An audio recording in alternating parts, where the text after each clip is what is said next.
talking about the Pokemon Company discovering the internet, a Pokemon Sleep trailer, Daedalic Entertainment, and PlayStation 5 Slim.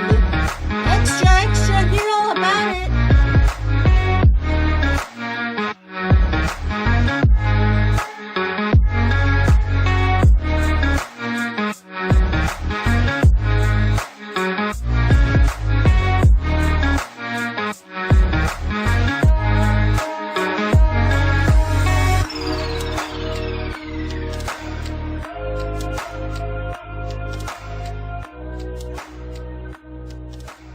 Hey guys, welcome to the podcast with a host that has never lost at the milking game on 1-2 Switch because he knows how to handle milkers.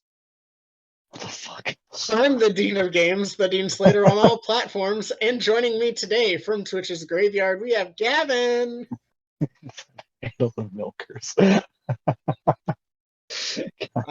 Hey, I've never lost the milking game, so that means I know how to handle milkers. Just saying. That's fair, I guess. That's what everyone was laughing about all work, by the way. Oh, that's what you're gonna be bringing up? Yeah. Fuck. Dude, I told her at the end of the day, I was like, so what is it that Dina's hiding from me? She's like, I can't tell you. I'm like, you're just gonna betray me like that? And she's like, yeah. And I was like, you're plotting against me. She's like, I'm not plotting against you. I looked at Chantel, I was like, Chantel, they're plotting against me. Yeah. Well, I specifically told her in the text because you're like, I'm gonna make her tell me. I told her in the text, don't tell Gavin. I'm a bitch. Anyway. It's like, I don't reveal secrets, so I was like, God damn it. Well, now you know. It's just so you know. If you ever need help with such a thing. I don't think I ever will. Hey, we all know that people from the South don't know how to handle animals, all right? The fuck? That's a whole ass lie. How have you been, though? I'm alright. Tired, honestly. All the time. Yeah. Just always tired. Yeah. I've been going through some shit, but this is neither the time nor place. I will say, speaking of work, and speaking of me having people know that know this, that I was going to tell you this for the podcast. I let everyone know that I was going to be telling you that line. And then later I had to do some, they have some computer training that they have us do periodically, like every month or so.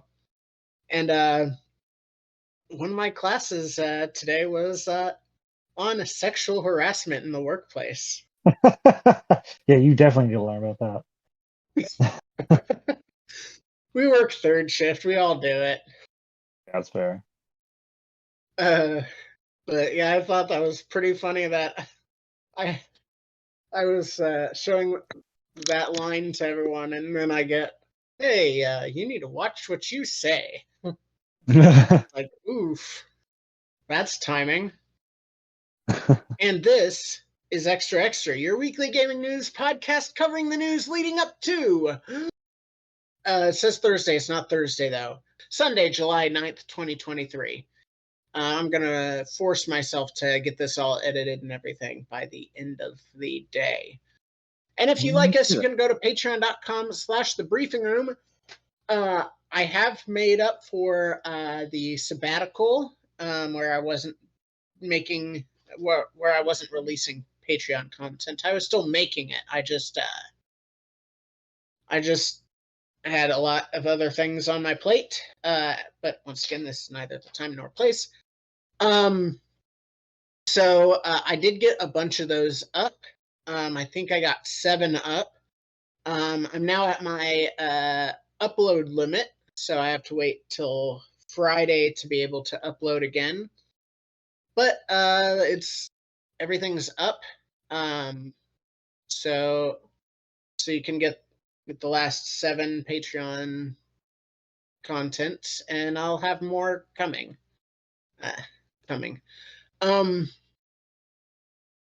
This is the first time in a little bit that I've been on camera, so you might notice the tape. My dog broke my glasses, so that's fun. Sorry that you have to deal with this obvious visual ick. But let's get to some news, shall we? Yep. Speaking of things that are inappropriate, the Pokemon Company discovers internet. They released an official Pokemon forums. They migrated / reused the old trading card game forums. You do need a Pokemon.com ID to be on the forums. I think they call it the trainer name or something like that. And despite growing the forums to be more than just the trading card game, they did not grow their moderation. So there would be posts, which I'm going to get to, that would be up long enough for hundreds of views and replies. And of course, as the internet does, these forums, being not moderated, were immediately filled with questionable content, such as, which girl would you tickle torment? Keeping in mind that the girls are 10-year-olds. Is that a thing? Which Pokemon is the hottest? I know that's a thing, but like, is tickle tormenting a thing? I don't know, we should ask your dad. Oh fuck! Oh my god! Oh, And then another that one was good. I can't even fault you for that one. That was just good. And then another one that says, I am immeasurably attracted to Gardevoir. What? I do love that they had to add the immeasurably. Yes. That's pretty impressive. So Gavin, how Yes. immeasurably attracted are you to Gardevoir? I don't know what the fuck that is, dog. Oh, I can pull that up pretty easily. But anyway, what do you think about Pokemon forums being immediately flooded with this kind of content? I mean, they should have known. Yeah. They should have known. Again, I did not choose official art. Oh, okay. Okay, so I mean, yeah, this was obvious. Anyone could have seen this happening where you don't have enough moderation, things get icky. Yeah. Really fast too. Yeah. And as we all know, Gavin loves to tickle torment 10-year-old. I don't. No, I do not, motherfucker. Don't be putting that out into the world. Do not be putting it out. Hell no. I obviously kid. I kid. But honestly, these are kind of honestly tame for what I was expecting, if I'm being honest. That's sad. What, I think this is tame for what? Yeah. Yeah, pretty much. I mean, listen, we've all had our visits to Reddit, all right? I've had those kinds of Reddits. Well, inevitably, you will. It Not happens. Who's to say you're not looking up something and then something else catches your eye, and then next thing you know, you're learning about nuclear fusion. Okay. I remember looking up something Pokemon related, and I ended up researching trees. What the fuck? Yeah. Well, I mean, every professor is named after a tree, so it wasn't that big of a jump. But you know what? Now I think about it, I've never thought about that before. You're right. Yeah. But eventually I was like, huh, well, if Professor Oak is named after a tree, like, is Gary named after a tree? And turns out, yes, because there's actually, Gary has two names, Blue and Gary, and there is a blue oak and a Gary oak. So he's actually named after two trees. Yeah. But yeah, no, this was obvious. I threw this in more for shits and giggles because, lol. But,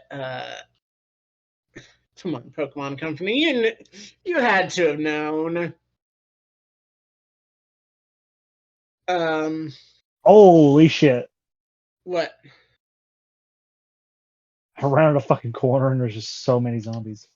Fuck off, Oh yeah, bitch. you're playing 7 days while recording this. Yes, I am.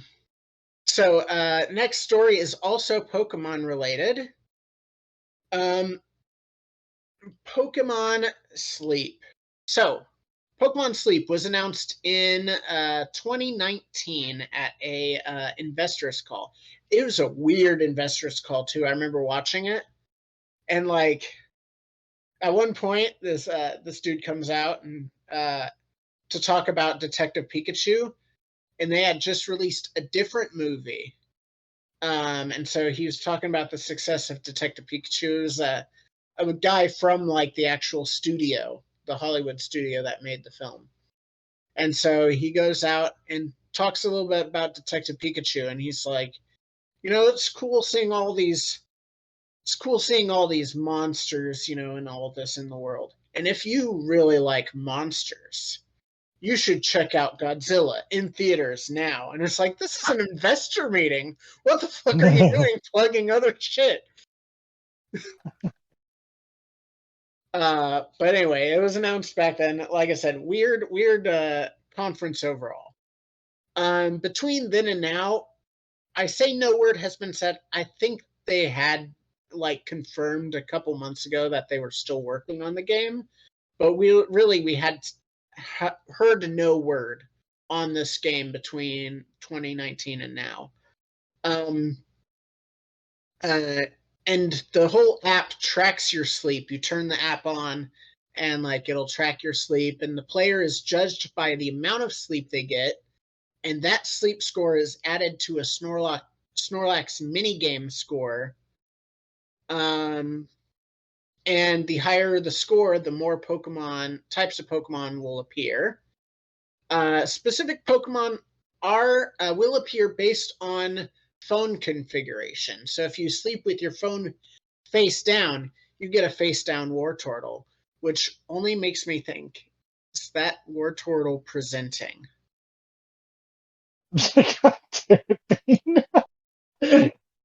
What?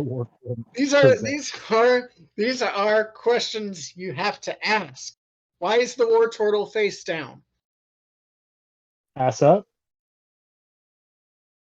Presumably. I don't know. Presumably. I didn't actually watch the trailer. I just pulled this up. And it tracks the player's movement while they sleep. It has a lullaby. It has lullabies that it'll play to help you go to sleep. It has alarms to help you wake up. And it does include functionality with Pokemon Go. So then you can take that Pokemon that you caught in your sleep and go. Because Pokemon Go. I got it. Anyway, Pokemon Sleep. What are your thoughts on catching Pokemon by not doing anything? Sounds pretty fucking lazy to me. Yeah. So it's perfect for you, is what you're saying. That's fair. That's fair. That's fair. I did talk to our resident Pokemon Go expert, friend of the show, Jaren, about Pokemon Sleep. And he said he's going to try it. He knows about the connectivity with Pokemon Go, and he's gonna try the app. He's not too sure about it yet, but and he said he doesn't move in his sleep, so he doesn't know how many types of Pokemon he's actually gonna get, because He doesn't move in his sleep, and I got confirmation from. Bro, sleepwalkers, bro, are gonna have a field day. Yeah, for sure.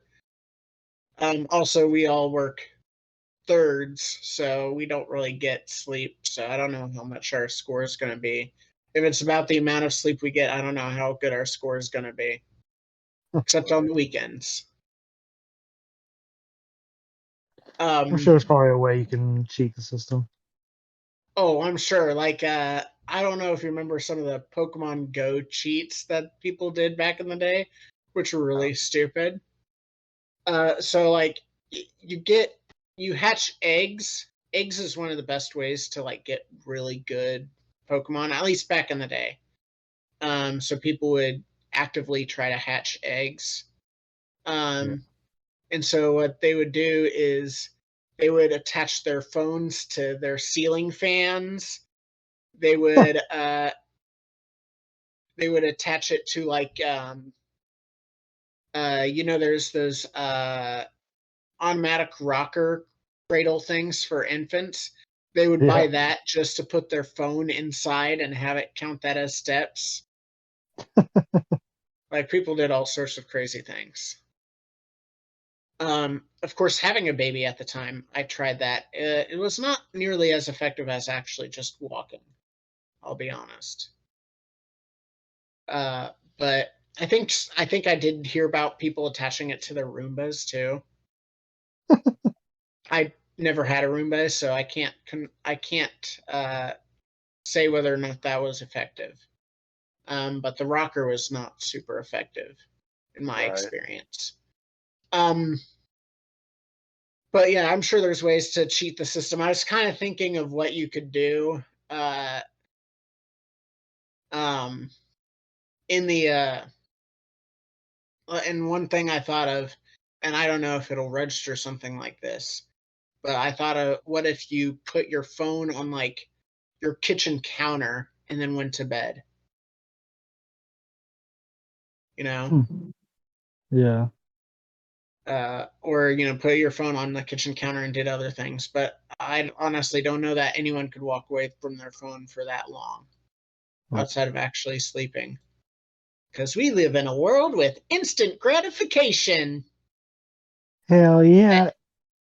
That damn TikTok and those tic-tackers.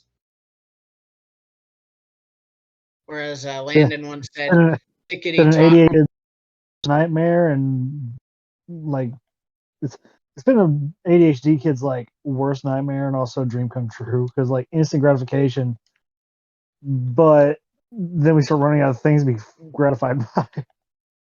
Yeah, I'll watch some of my wife's every now and then. I'll peek over her shoulder and see what she's watching, and I can't do it. She'll be watching a TikTok, and the main TikTok is on the left, and then there will be another video on the right. And I'm like, I don't know what to look at. I don't understand this. Like, I legitimately just cannot do that. Always like some random like app game or whatever that's playing on the other screen, or like cake decorating or a craft or something. Like, yeah, there's like something super random. There's a thing of like Reddit posts or whatever that people would read, but they would have Subway Surfers playing underneath it, and eventually you'd start getting like normal Reddit videos, and people are like, "You said, could you put Subway Surfers underneath it?" Wow. Because like that was the whole I thing. can't. Because like, I mean, that was the joke. Is like, can't understand what you're saying. No Subway Surfers video underneath. And I'm like, God damn it. Yeah. Yeah, I just can't. I need to get back on the TikTok grind, because that is a phenomenal way to grow. Like, I grew up to like 18 subscribers with TikTok content. Just, and I only have like 8 videos on TikTok or something like that. It's like, oh man, that was great advertising. But man, you need to get on that. Yeah, you need to get on that TikTok grind. Fucking Meridian's got more followers than you do. Yeah, that's sad. You know what else is sad? Daedalic Entertainment ends internal development. Daedalic is the developer of Lord of the Rings.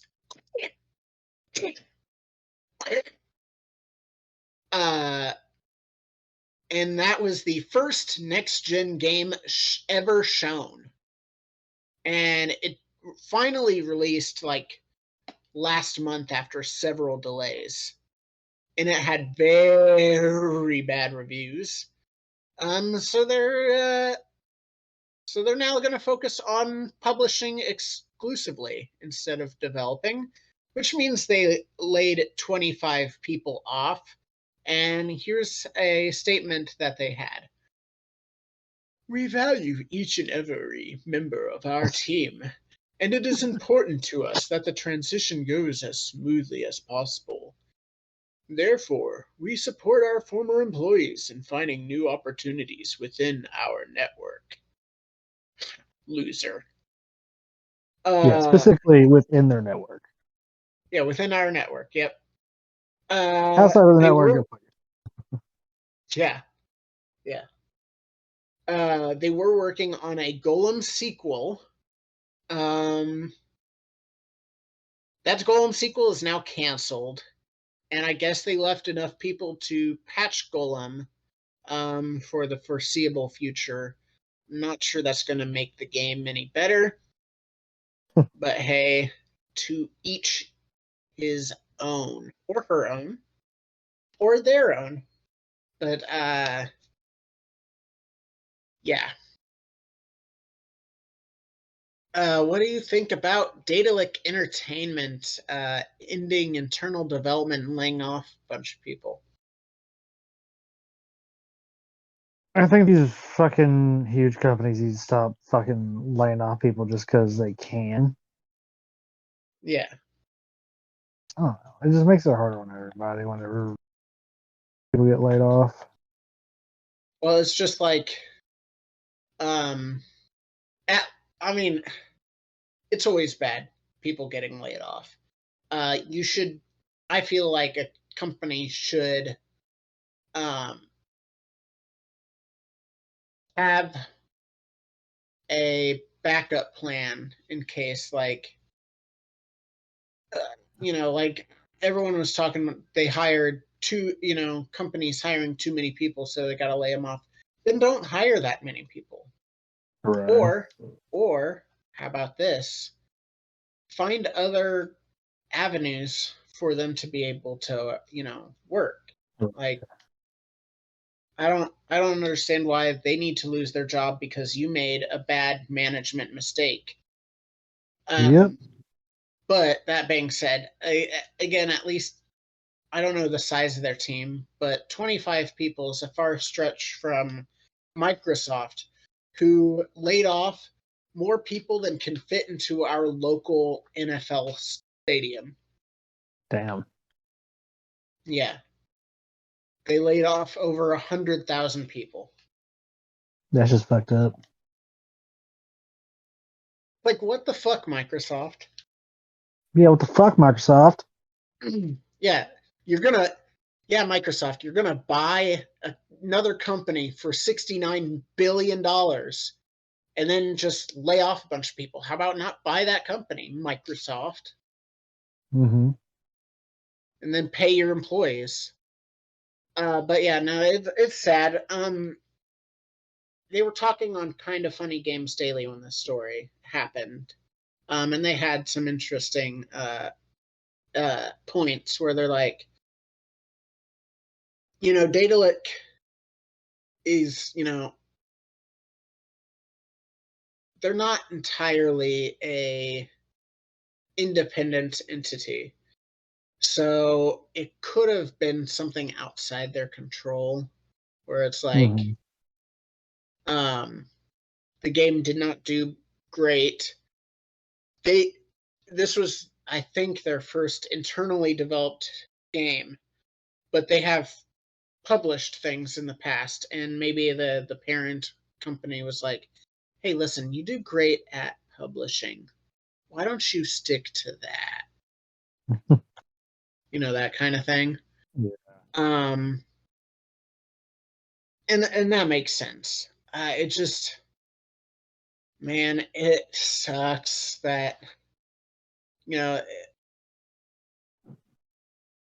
how much of the game being bad was actually from these developers and how much of it was from decisions from people that have no idea what the fuck a video game is.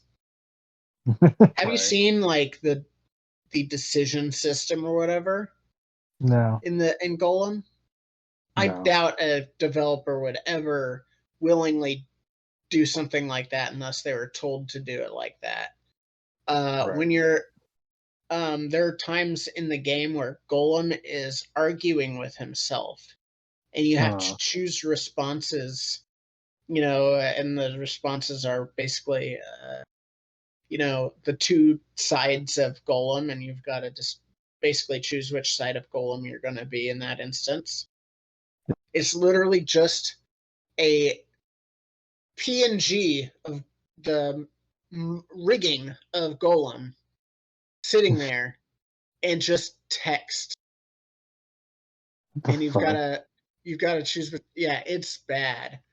It is so bad. I'll try to find a photo later after the podcast is over because I already spent too much time trying to find a photo for this podcast for a joke. But yeah, I highly doubt a developer came up with, hey, let's just throw text on a screen. That can be the choice. Developers love being creative and doing creative things.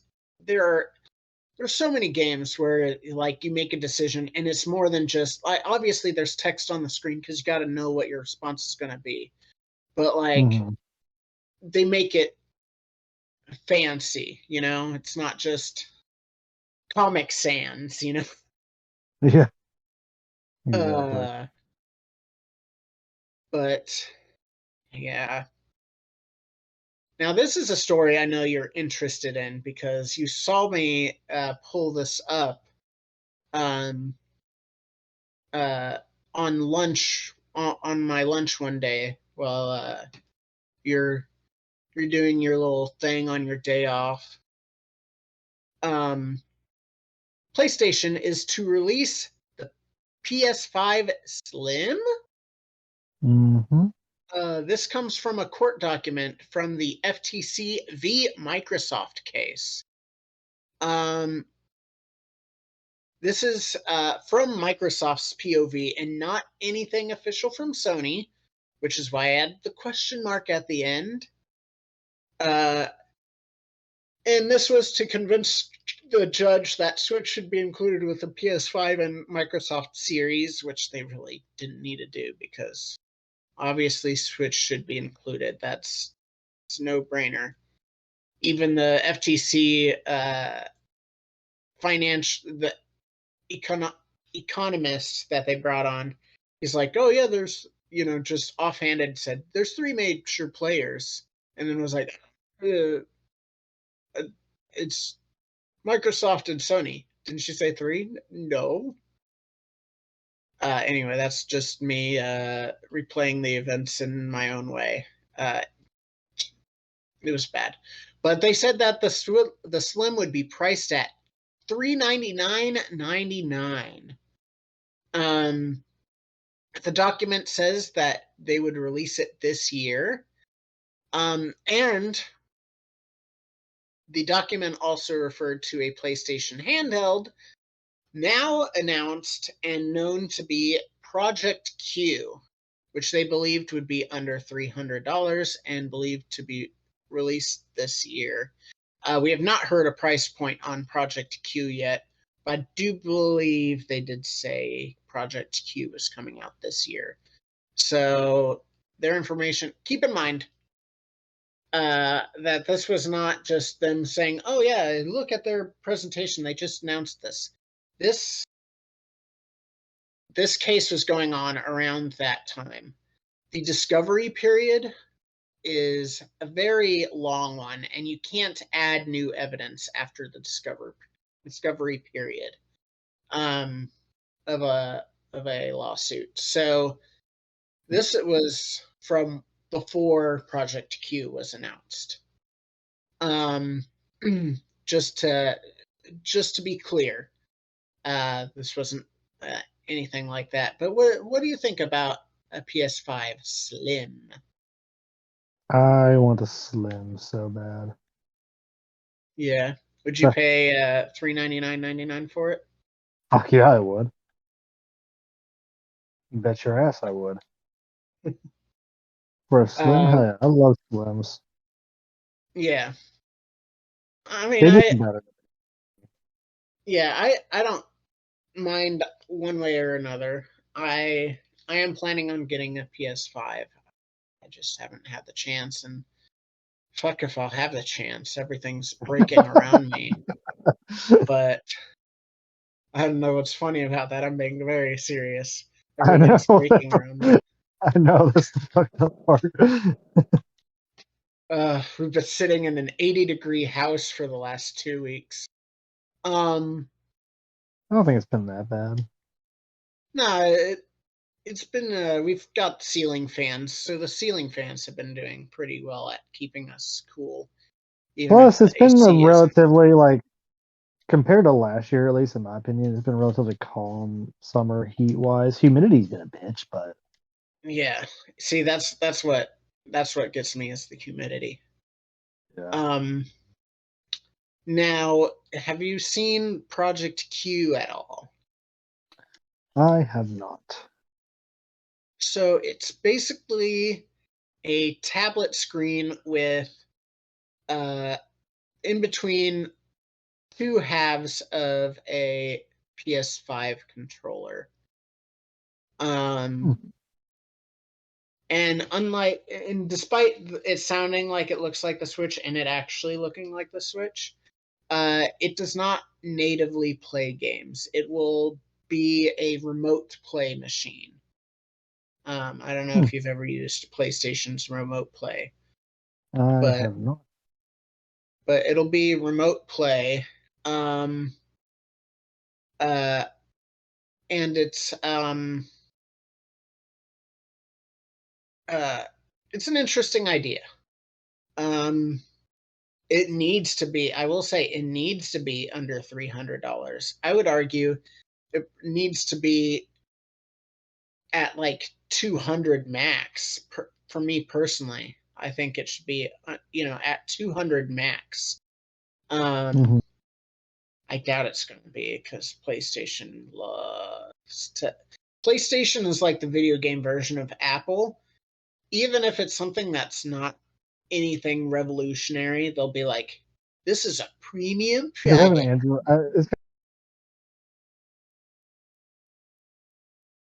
Kind of cut out there. The Apple of the game consoles. Yeah. But it's like, yeah, it's a premium product, so you need to pay more. To be fair, I'd rather pay more for a premium game console than a premium. I don't need a premium phone. No, I don't need a premium phone either. And I'd much rather I'd much rather not support any big conglomerate, but I'd rather support Sony than Apple for the most part. Although I will say, despite all my bullshit about Apple, and Apple's given me plenty of reasons to be shitty with them. They are one of the few tech companies to not lay off their employees. Instead, Tim Cook, the CEO, took a pay cut so that they didn't have to lay off employees. So you know what? Just this once, Apple. I've had plenty of people in my past be like, "You should get an Apple phone." I'm like, "Give me one good reason why I should get an Apple phone when I can just use my Android." And they're like, "We can FaceTime." I'm like, first off, there are apps for that shit. Second off, why the fuck would I want to FaceTime? I don't even want to look at my own face. What makes you think I want you to look at my face? Yeah. Well, people on this podcast are looking at your little cartoon dot face. Oh, fun, Miyamura? Yeah. Yeah. Fucking love Miyamura. But yeah, no, I'd like to see what a Slim looks like. Obviously, we've heard rumors that there is a few Sony's been working on that would have a optional external disk drive. So they would so it basically would be slimmed down if it's not got the disk drive in it. Cool. Internally. But we don't know how accurate those rumors are. Sony's not mentioned it at all. So if it's, like I said, if it's $300 and it is this model we're talking about with the optional external, so if I wanted to buy a physical copy of a game, I could. $399.99 is not bad. Yeah. So I would take that. But yeah. Anyway, got any last bits of words or anything like that? Any advice for the audience or quips?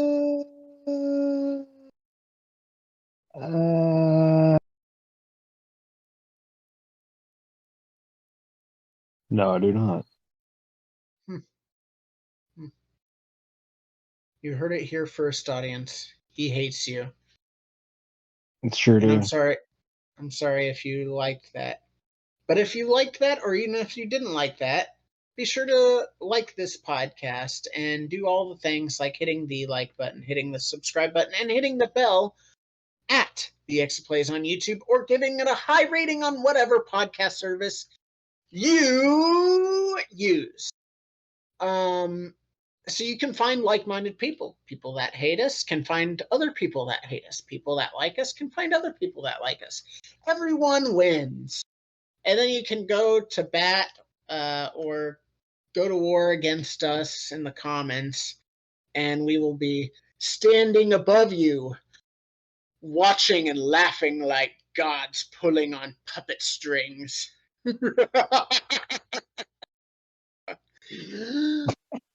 Be sure to tell people about the show. Word of mouth is the best way to help us grow. And I brought it up before, but on patreon.com/The Briefing Room, you can financially support the show and get cool rewards as well. Last week we do it every 2 weeks. We do an editorials, and last week we did an editorials. And would you say that was pretty cool?